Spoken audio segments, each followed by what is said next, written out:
जाएगा जी 12 minus 15 equal -3, it's mean moles reactant consume. ठीक है।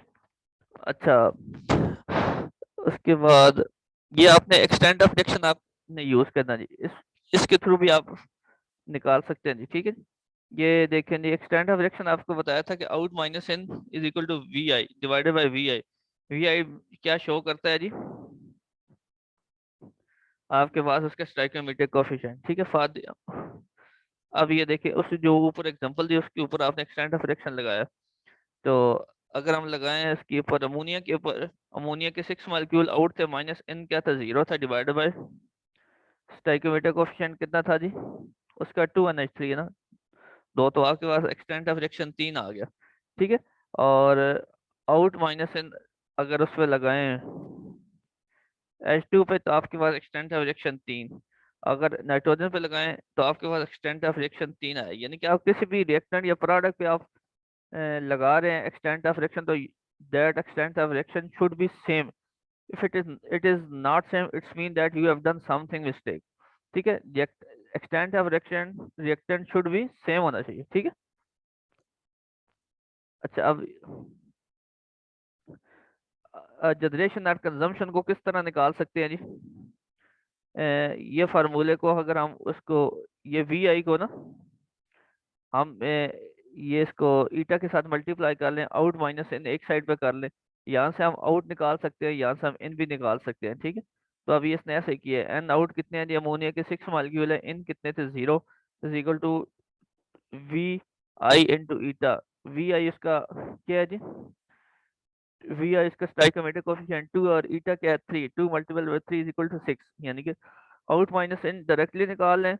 ठीक है। जो उसने पहले में स्टेप किया था तब भी 6 आया था, तो अगर जनरेशन और कंजम्पशन इस तरीके से भी निकाले, out minus in is equal to we I into eta, तो सब तब भी आपके पास क्या है जी, 6। ठीक है। और अगर हम H2 पे लगाएं, out minus in is equal to we I into eta, तो आपके पास -9 आ गया। अगर आप N2 पे लगाएं तो आपके पास -3 आ गए। तो ये वैल्यू सारी जो ऊपर आई हैं आपके पास सेम आई हैं, यही वैल्यू आपके पास आई हैं। तो आप एक्सटेंट ऑफ रिएक्शन का यूज करके भी क्या कर सकते हैं जी, जनरेशन एंड कंजम्पशन आप निकाल सकते हैं। अगर आपका कोई क्वेश्चन है जी यहाँ तक, तो आप विदाउट एनी हेजिटेशन आप पूछ सकते हैं जी। इज इट क्लियर जी। हेलो जी, कोई क्वेश्चन है जी, पूछें। सर ये हाइड्रोजन और नाइट्रोजन के साथ माइनस क्यों लगाया? ये माइनस शो कर रहा है ना बेटा कि कंज्यूम हो रही है जी, रिएक्टेंट है ना, ठीक है, रिएक्टेंट कंज्यूम। है, ठीक। ठीक है। माइनस इस वजह से रिएक्टेंट है या कंजम्पशन हो रही है, और पॉजिटिव जो है वो आपका शो कर रहा है जी प्रोडक्ट है, वो आपकी प्रोड्यूस हो रही है, प्रोडक्शन हो रही है, जनरेशन रेट हो रही और हो जाएगा जी। अच्छा जी, आगे चलते हैं, एग्जांपल करते हैं, तो फिर आपको मजीद थोड़ा सा आइडिया बेहतर हो जाएगा। अच्छा, ये एक फार्मूला है जी, आपको ध्यान में रखना है, आप आगे यूज होगा। ठीक है। कि eta is equal to minus F into N in limiting reactant divided by we limiting reactant. ठीक है। माइनस एफ, ये एफ जो है ना आपके पास, ये शो कर रहा है कि आपके पास फ्रैक्शनल कन्वर्शन अगर आपको दी हुई है, यानी कि अगर आपको फ्रैक्शनल कन्वर्शन के थ्रू आपने एक्सटेंट ऑफ फ्रैक्शन निकालना था, then you will use this formula. ठीक है। एफ क्या है जी आपका, fraction conversion F of the limiting reactant eta is related to F by. ठीक है। एफ आपके पास फ्रैक्शनल कन्वर्शन है, ये आपको क्वेश्चन में दी होगी कि 50% कन्वर्शन हुई है, 70 हुई है, 30 हुई है, 40 हुई है। और एन क्या आपके पास लिमिटिंग रिएक्टेंट, और वी आपके पास क्या है जी, स्टोइकोमेट्रिक कोएफिशिएंट, ये भी आपके पास लिमिटिंग रिएक्टेंट है। ठीक है। ये फार्मूला आपने आपको आगे यूज होगा जी। अच्छा जी, ये आपके पास एग्जांपल है जी, reaction in which the fractional conversion is specified. तो आपको क्या करना है जी, कुछ चीजें इसमें जो देखते हैं वो क्या कहता है जी, आपने कैलकुलेट करना जी। इसको पढ़ लेते हैं स्टेटमेंट को। The chlorination of methane occurs by the following reaction: CH4 plus Cl2 will give us CH3Cl plus HCl। ठीक है। You are asked to determine the product composition if the conversion of the limiting reactant is 65%। यहाँ आपको उसने F दे दिया 67%, and the feed composition in mole percent is 40% ammonia CH4 है, और 50% Cl2 है, और 10% N2 है। ठीक है। ये आपके पास फीड कंपोजिशन है, ये आप एग्जांपल्स देख लें, फिगर देख लें। यहाँ आपके पास फीड 100 ग्राम ऑल है, इनपुट आपके पास क्या है जी 40% CH4 है, 50% Cl2 और 10% N2 है। के बाद जो प्रोडक्ट बन रही है उसके बाद number of moles of CH4 Cl2 NHCl NCH3Cl N2, ठीक है जी। ये प्रोडक्ट है, रिएक्टर कन्वर्शन कितनी हो रही है जी 67%। कहता है इन प्रोडक्ट की आपको कंपोजिशन फाइंड करनी है, ठीक है जी। कंपोजिशन के लिए आपने एक्सटेंट ऑफ रिएक्शन निकालनी है, एक्सटेंट ऑफ रिएक्शन निकालना है, फिर आपने क्या करनी है जो उसने पीछे किया है जनरेशन और कंजम्पशन, वहां से आपने वही फार्मूले को यूज करके आपने क्या कर लेना है, ये सारी कंपोजिशन निकाल लेनी है। अच्छा अब ये इसको एक दफा देख लेते हैं इसके सोल्यूशन को। आपके पास फीड दी है जी 100 gram all, you will get from feed basis, ठीक है जी। आपने बेसिस दे दिया 100 ग्राम ऑल, ठीक है। अब आपने क्या निकालना है जी कि by comparison the maximum extent of reaction for each reaction you can identify the limit as being species, ठीक है। अच्छा अब आपने एक्सटेंट लिमिटिंग और एक्सेस रिएक्टर निकाल लेना जी। लिमिटिंग रिएक्टर कौन सा जी CH maximum extent of reaction आपने निकाला है जी, ठीक है। वही फार्मूला आप लगाना है n out minus n divided by we i, ये जो पीछे लगाया है ना n out minus n i, तो इसकी बजाय वो आप पूरा फार्मूला लिख लें n out minus n i 0 divided by we i. तो आप करेंगे 0 माइनस 40 डिवाइडेड बाय -1, ठीक है। माइनस माइनस से कैंसिल हो जाएगा इज इक्वल टू 40, या आपका CH4 का एक्सटेंट ऑफ रिएक्शन आ जाएगा, या फिर आप इसका निकालेंगे जी Cl2 का, ठीक है। 0 माइनस 50 डिवाइडेड बाय -1, ठीक है। तो आपके पास आपने इस फार्मूले को छोड़ दे, उसने जरा शॉर्ट कर दिया है, तो आपने वो फार्मूला यूज करना है n i minus n i 0 divided by v i. एक दफा आपको दोबारा दिखा देता हूँ।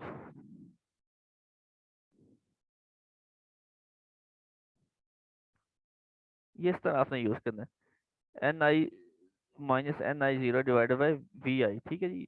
तो आपने इस फार्मूले को यूज करके आपने कहा लेना है जी लिमिटिंग और एक्सटेंट रिएक्शन। ये आप क्यों यूज किया जी लिमिटिंग और एक्सटेंट रिएक्शन, क्योंकि आपने आपके पास फ्रैक्शनल कन्वर्शन दी हुई है, तो आपने वहां से एक्सटेंट ऑफ रिएक्शन निकालना है, ठीक है। अब ये देखें जी eta is equal to minus f n in limiting reactant divided by we limiting reactant. आप देखें जिसका मैक्सिमम एक्सटेंट ऑफ रिएक्शन कम होगा वो क्या होगा आपके पास लिमिटिंग रिएक्टेंट। तो यहाँ पे लिमिटिंग रिएक्टेंट क्या बन गया जी CH4, ठीक है जी, minus f number of moles of in limiting reactant divided by we limiting reactant. Minus f का क्या मतलब है जी फ्रैक्शनल कन्वर्शन। वो फ्रैक्शनल कन्वर्शन आपके पास कितनी आ गई जी 0.67% है, तो 0.67 आ गया। और एन आई लिमिटिंग रिएक्टेंट क्या है जी आपके पास 40 है जी। ये आपके पास ये maximum extent of reaction number of moles आपने जो उसके निकाले जी बल, ये 40 उसने मोल दिए हुए ऑलरेडी, ठीक है जी। 40% है ना CH4, वो 40 आ गया, ठीक है। डिवाइडेड बाय इसका स्टाइकोमेट्रिक कोएफिशिएंट इक्वेशन से आप निकालेंगे तो वो क्या है जी उसके साथ कुछ भी नहीं है, तो डेफिनेटली अगर कुछ भी ना हो तो इक्वेशन में तो 1 कंसिडर करते हैं जी, ठीक है। 1 क्या आ जाएगा जी उसके साथ माइनस, क्योंकि इट्स अ रिएक्टेंट। तो ये आपके पास आ गया extent of reaction 26.8 gram of reactant, ठीक है जी। उसके बाद आपने इसने निकाला है डिग्री ऑफ फ्रीडम, ठीक है। डिग्री ऑफ फ्रीडम आपको पहले सब बताया हुआ है कि किस तरह निकालते हैं जी, कोई निकाल सकते हैं जी यहाँ से डिग्री ऑफ फ्रीडम निकाल सकते हैं जी, मुझे बताएं जी जरा इस एग्जांपल को फिगर को देख के आप बताएं कि डिग्री ऑफ फ्रीडम क्या है जी। जी आयशा कौसर, फिदा आरफ, फिदा आरफ है, हाँ जी। नईम खालिद, हसनैन अजीज, बताओ शाबाश। सर सबसे पहले वो इन जो हो रहे हैं वो एफ आउट हो रहा है पी, उसके बाद अननोन वेरिएबल्स फाइंड करने हैं। अननोन कितने कितने हो हैं गए जी, अननोन कितने हैं जी वो सर? ये एक, दो, 5 है सर। दोबारा काउंट करो। एक मिनट, एक,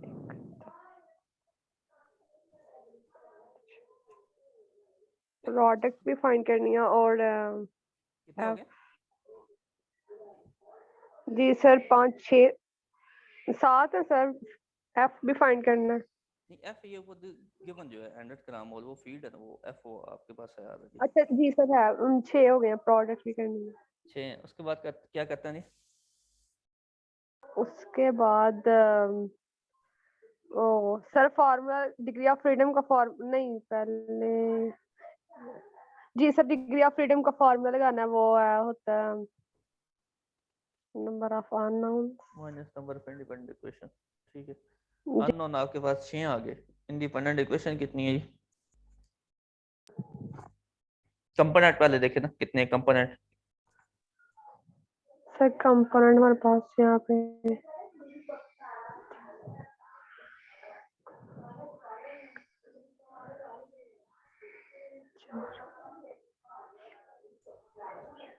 सर कंपोनेंट्स यहाँ पे हमारे पास सर 1 2 4 सर जो इन हो रहे हैं या आउट हो रहे हैं कंपोनेंट्स पूरे टोटली पूरे सिस्टम में कितने?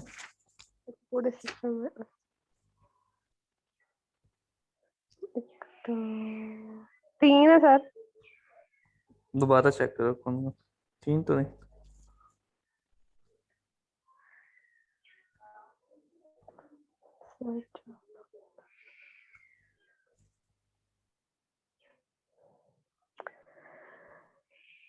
तीन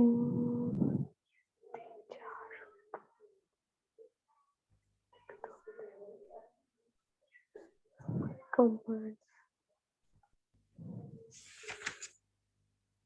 सर पता नहीं चल रहा। 6 पांच ही है। पांच पांच है ना। CH4 एक हो गया, Cl2 2 हो गया, HCl सर 3 हो गया, और CH3Cl 4 हो गया, और N2 5 जी हो सर गए। 5 ठीक है, 5 ये हो गए। 6 माइनस 5, 5 के साथ आप देखो इसका मोल फ्रैक्शन भी क्या होना चाहिए।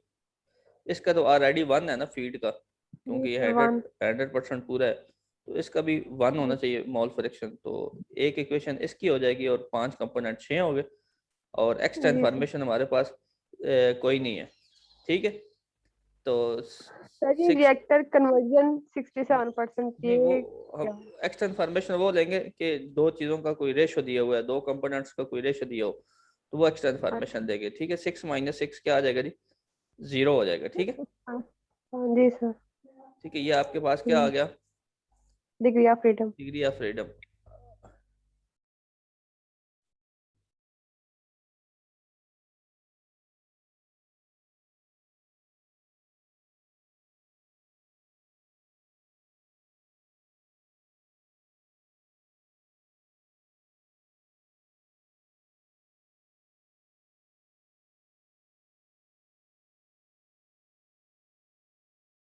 ठीक है जी, number of unknown minus number of independent equation. ठीक है, ये आपके पास डिग्री ऑफ फ्रीडम आ गया 0। ठीक है, उसके बाद आपने क्या निकालना है? आपने प्रोडक्ट की कंपोजिशन निकालनी है जी, स्पीशीज की कितनी मौजूद है। तो आपने फार्मूला वही यूज करना है जी, Ni minus Ni0 divided by V is equal to eta. ठीक है, जो आप पीछे हम यूज कर रहे हैं। तो हमने प्रोडक्ट की यूज करना है कि आफ्टर रिएक्शन क्या चीज बची है हमारे पास, तो Ni हमने फाइंड करना है। एक दफा आपको फार्मूला दिखा देता हूँ जी।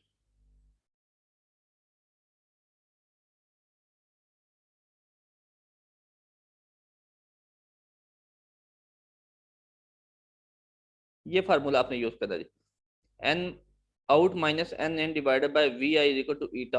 ठीक है, आउट आपने फाइंड करना है, प्रोडक्ट है। ठीक है, जो आउट जा रही है वो आपने फाइंड करना है, और इन आपके पास मौजूद है, और डिवाइडेड बाय वी, वी जो है आपके पास वो इक्वेशन से आप निकाल लेंगे। ईटा आपने फाइंड कर लिया है, तो आप वैल्यू यहाँ पे पुट करते जाएंगे, तो आपके पास क्या आ जाएगा जी? सारी प्रोडक्ट की जो है कंपोजिशन की उसकी परसेंटेज निकल आएगी।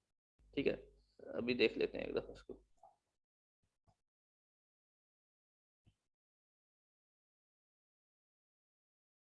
आउट माइनस इन। ठीक है, तो आपके पास इन कितना आ रहा था? 40% है, 40 आ गया, माइनस वी कितना है जी? 1। ठीक है, और आपके पास ये ईटा कितना है जी? 26.8, ये जो आपने निकालना है। ठीक है, तो आपके पास एन कितना आ गया? CH4 वो 13.2। इस तरह आपने निकाल लेना है। Cl2 का इस तरह CH3 का निकाल लेना है, इस तरह HCl का निकाल लेना है और N2 का निकाल लेना है। ठीक है, तो टोटल आपके पास ये देखें 100 बन गया, तो इट्स मीन कि आपके पास परसेंटेज कितनी आ जाएगी। Therefore the composition of the product stream is 13.2%, ammonia CH4 23.2%, Cl2 26.8%, CH3 Cl 26.8%, HCl and 10% N2। ठीक है जी, यही हमने निकालना था जी। तो in is equal to out already बराबर, इट्स मीन कि हमारा आंसर जो है वो करेक्ट है। तो कोई कंफ्यूजन है जी इस एग्जांपल में तो आप पूछ सकते हैं। एक दफा इसका ओवरव्यू कर लें जी, कोई चीज नहीं समझ आई तो उसको रिपीट करता हूँ।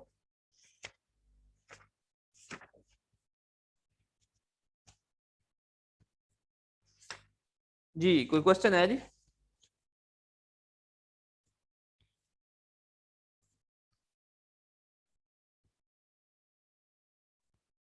हेलो,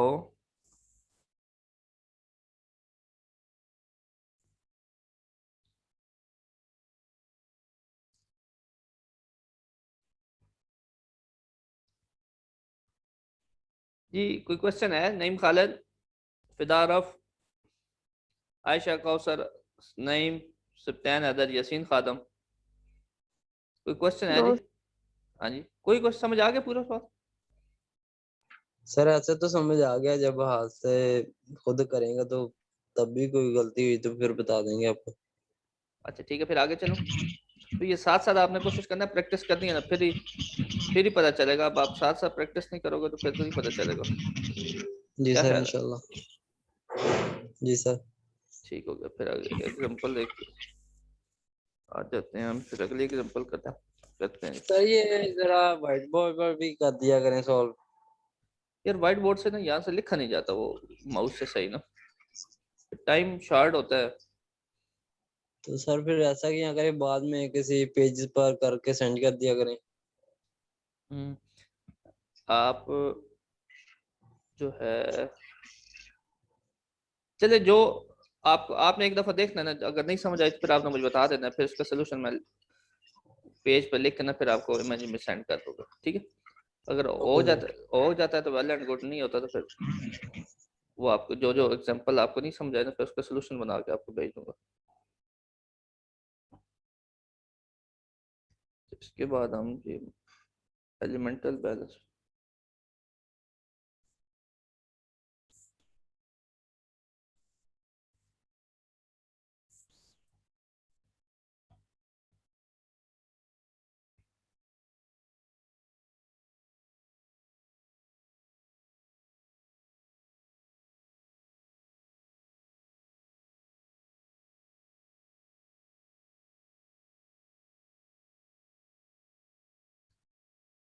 के बाद हमने देखना जी एलिमेंटल मटेरियल बैलेंस क्या होता है।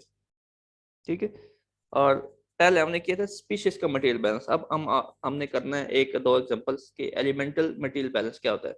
और ये आपको पता होना चाहिए कि स्पीशीज और एलिमेंट में क्या फर्क होता है, एलिमेंटल बैलेंस कहाँ यूज करते हैं और स्पीशीज बैलेंस कहाँ यूज करते हैं। ठीक है, मिसाल के तौर पर एक आपके पास पूरा कंपोनेंट है CH4, तो ये आपके पास क्या है जी, ये एक फुल कंपोनेंट है। तो ये इसको कहेंगे जी, इस पे अगर आप बैलेंस लगाएंगे कि इन कितना हो रहा है CH4 और आउट कितना हो रहा है, तो दैट वन विल बी, कौन सा बैलेंस होगा जी, कंपोनेंट बैलेंस।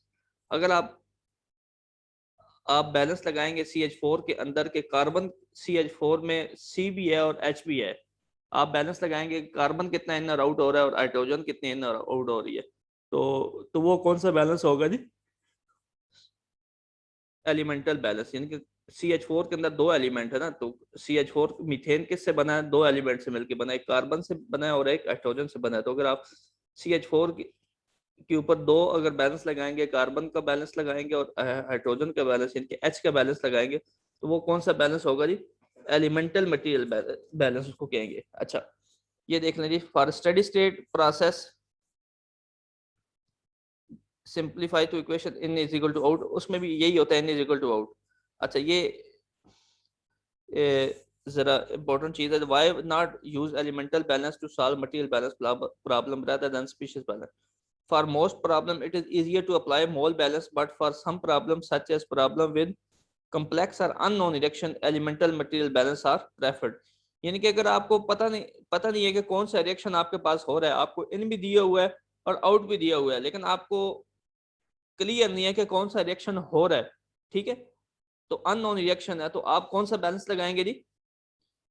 Elemental balance. लेकिन अगर आपके पास रिएक्शन मौजूद है तो फिर आप डायरेक्ट क्या करेंगे जी? कंपोनेंट बैलेंस लगा देंगे या स्पीशीज का बैलेंस लगा देंगे। इज इट क्लियर जी? ये पॉइंट समझ आ गया जी? सर जरा दोबारा बता दें, सही से समझ नहीं आया। मैं कह रहा हूँ कि अगर आपके ये देखे ना, ये लिखा हुआ है वाई नॉट यू, ये पैराग्राफ पढ़ रहा हूँ जो हाईलाइट किया हुआ है, why not use elemental balance to solve material balance problem rather than species balance. यानी कि स्पीशीज की बजाय हम एलिमेंटल बैलेंस पे क्यों जाते हैं, या कंपोनेंट स्पीशीज कह लें या कंपोनेंट कह लें, उसकी बजाय हम एलिमेंट के ऊपर क्यों जाते हैं। एलिमेंट से मुराद है कि हम डायरेक्ट CH4 का बैलेंस लगाने की बजाय कार्बन का और हाइड्रोजन का अलग अलग बैलेंस क्यों लगाएंगे, ठीक है। स्पीशीज, एक हमारे पास स्पीशीज है मीथेन CH4 की, हम डायरेक्ट CH4 का बैलेंस लगाने की बजाय हम लगाते हैं कार्बन का बैलेंस और हाइड्रोजन का बैलेंस, तो ये कौन सा बैलेंस होगा? Elemental balance. अब आप एलिमेंटल बैलेंस क्यों लगाते हैं? कहते हैं जी for most problem it is easier to apply mole balance, ठीक है, मोस्टली हमारे पास ये इजियर होता है अप्लाई करना स्पीशीज बैलेंस, ठीक है, but for some problem such as problem with complex और unknown reaction equations elemental balance are preferred। यानी कि आपके पास unknown reaction है, ये बहुत complex reaction है, आपको पता नहीं है कि रिएक्शन कौन सा हो रहा है, या आपके पास बहुत complex reaction आ रहा है, तो उसके लिए आप क्या प्रेफर करेंगे जी? स्पीशीज की बजाय एलिमेंटल बैलेंस प्रेफर करेंगे। ओके है जी? जी सर। अब ये देखते हैं जी, अब ये एक आपके पास है अमोनिया का रिएक्शन हो रहा है, ठीक है जी। अब हम इस पे उसने बताया कि हम किस तरह कंपोनेंट बैलेंस लगा सकते हैं जी। अब देखें 100% फीड है, अमोनिया जा रहा है, वो ब्रेक डाउन हो रहा है, N2H2 अमोनिया में पी आपके पास बन रहा है, ये यानी कि रिवर्स रिएक्शन हो रहा है, ठीक है। पहले हम ने जो देखा था वो था N2+3H2 बिल के पास 2NH3, ठीक है। अब ये देखें जी F इज इक्वल टू, अब हम नाइट्रोजन का बैलेंस लगाना है इस सिस्टम के ऊपर, ठीक है। अब देखें नाइट्रोजन हमारे पास, देखें ना अमोनिया के अंदर NH3 के अंदर N तो है ना, N में नाइट्रोजन, और P के अंदर जो उसके अंदर भी N है, तो अब हम N के ऊपर बैलेंस लगा दें। ये N के ऊपर बैलेंस कौन सा होगा? It's a elemental balance. F is equal to, आप देख लें जी, F क्या है जी? F इज इक्वल टू, ठीक है, 2 यानी कि N2 है, ये आपके पास P के अंदर N2 है, तो आपने इसके साथ क्या मल्टीप्लाई किया? 2, ठीक है। ये 2 कौन सा है जी? वहां पे N2 है ना, तो हम बैलेंस लगा रहे हैं N पे, ठीक है। तो 2 मल्टीप्लाइड बाय P और मल्टीप्लाइड बाय कितने परसेंटेज है उसकी? 17% है, यानी कि P का 17% है ना, तो P मल्टीप्लाइड बाय 0.17, और यहाँ पे N2 है तो इस वजह से 2 साथ आ गया मल्टीप्लाइड में, ठीक है। प्लस अब देखिए NH3 33% है, अब N के अंदर NH3 के अंदर N सिंगल है, ठीक है, सिंगल N है, तो इसलिए हमने यहाँ पे 2 से मल्टीप्लाई नहीं किया, डायरेक्ट क्या किया जी? P का 33% ले लिया जी, P मल्टीप्लाइड बाय 0.33, ठीक है। तो यहाँ से क्या आ गया जी? 0.67 P is equal to F के बराबर आ गया, ठीक है। इज इट क्लियर जी? ये इंपॉर्टेंट पॉइंट देखने आपने, क्योंकि ये आगे जब ये एलिमेंटल बैलेंस लगाएंगे तो यही स्टेप रिपीट होगा। ये N का बैलेंस क्लियर होगा जी? Hello, yes sir. और किसको कोई कंफ्यूजन है जी? पूछें, शाबाश।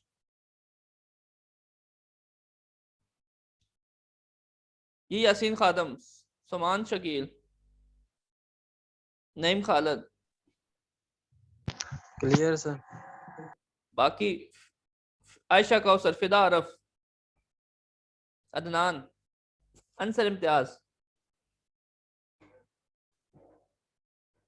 अच्छा, अब ये कोई मुझे बता दे कि H के ऊपर किस तरह बैलेंस लगाया जी? कौन बताएगा? हेलो, सर जी 3 फीड में था H, तो उसके साथ 3 आ गया F के साथ, उसके बाद 3F में आ हमारे गया, पास हाँ। H2 है। तो उसके साथ 2 आ गया, परसेंटेज 50%, तो 0.5 आ गया। पी का प्लस जो 50%, उसमें पी का 50%, पी साथ मल्टीप्लाई होगा, प्लस प्लस जो प्रोडक्ट में 33% हाइड्रोजन थी और उसके साथ 3 हाइड्रोजन के मॉलिक्यूल्स हैं, तो 3 से 0 कट गए, 33%। ठीक होगा, गुड, शाबाश। अच्छा जी, अब एक एग्जांपल देखते हैं। मेरे ख्याल में दोबारा लॉग इन कर लें बेहतर रहेगा, क्योंकि फिर ये एग्जांपल फिर अभी 1.5 मिनट बाद दोबारा कट हो जाएगा जी। तो आप दोबारा आप लॉग इन करें, फिर ये एग्जांपल करके बाइंड अप करते हैं इसको, ठीक है जी? Is it clear? हेलो, ठीक है। एक दफे आराम से शुरू करते हैं एग्जांपल।